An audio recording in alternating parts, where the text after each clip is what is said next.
Yes, Pandora, kay ganda ng umaga.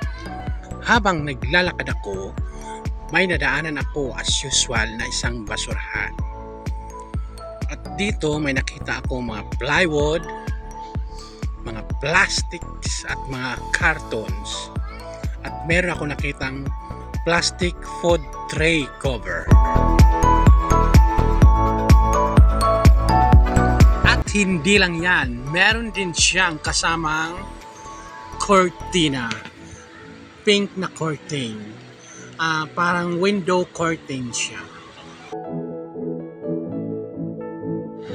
Yes, Pandora, may mga plywood, mga sira-sirang center table na mga plywood at mga upuan na talagang sayang na sayang dahil ang kahoy, alam naman natin, pwede siyang panggatong. At ayan, meron isang cortina uli na napakaganda. Pwede siyang labahan. Sa totoo lang, kung malapit ang Pilipinas, siguro hindi ko na kailangan pumunta pa ng Divisoria. Dahil kung hindi ka masilan, siguradong sa basurahan pa lang punong-puno na ng makagamitan ng iyong mansyon.